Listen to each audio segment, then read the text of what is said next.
बहुचर्चित Graham stains हत्या मामलें आजीवन कारादंड भोगुथिबा दारा सिंह सहयोगी महेंद्र हेम्ब्रम को मिला मुक्ति। कारादंड समय आचरण उत्तम थिबारु मुक्ति पाई सरकार सुपारिश करथिले। खोर्धा जिला दौरा जज को निर्देश क्रमे से आज जेल रु मुकुली। महेंद्र 2000 मसीहारू दीर्घ 25 वर्ष धरी आजीवन सजा काटुथिले। 1999 मसीहा जनवरी मास 22 तारिख राति केन्दुझर जिला आनंदपुर थाना मनोहरपुर रे ग्राहम स्टेन्स और तांकर दुई पुओ फिलिप और तिमोथी गाड़ी रे शोइथिबा बेले दुर्बृत्त माने गाड़ी रे निया लगाई देबारु सेमाननको मृत्यु घटिथिला।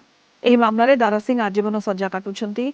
से मध्यरु महेंद्र हेम्ब्रम आज जेल रु मुक्ति पाइछंती।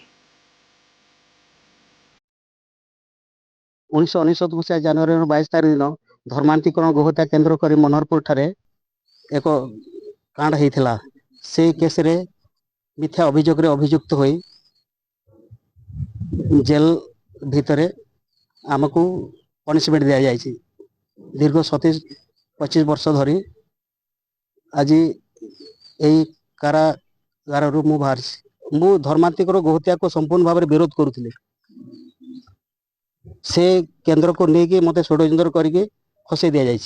मु बाकी जीवन केमती काटिबी सेटा मु सब चिंता करबी।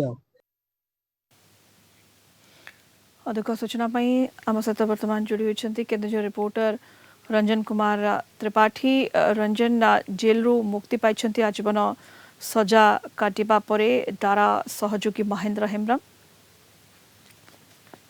जो 1999 मसीहा जनवरी मास 22 तारिख दिन जो कालराति होता आनंदपुर थाना मनोहरपुर ग्राम धर्मांतरीकरण एवं जो गो हत्या नहीं जो रही आशंका करके ग्राहम स्टेन एवं दुई पुओ को गाड़ी मध्य पोड़ी दिया से घटना को लेकिन महेंद्र हेम्ब्रम को पुलिस गिरफ्त करथिला।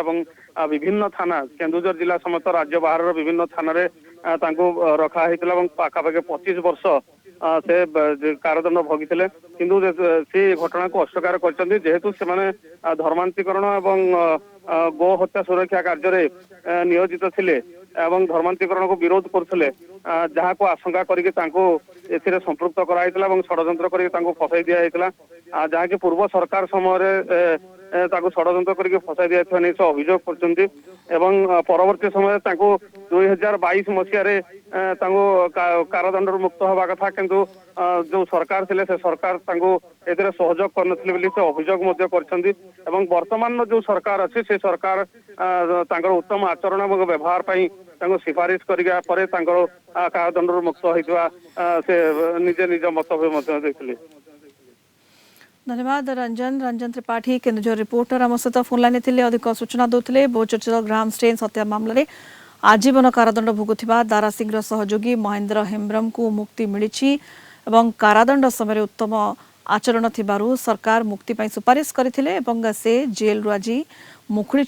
दीर्घ 25 वर्ष धरी से जेल रे सजा काटुथिले। 2000 मसीहारू दीर्घ 25 वर्ष धरी आजीवन सजा काटिबा परे जेल रु मुक्त होइछन्ती दारा सहयोगी महेंद्र हेम्ब्रम।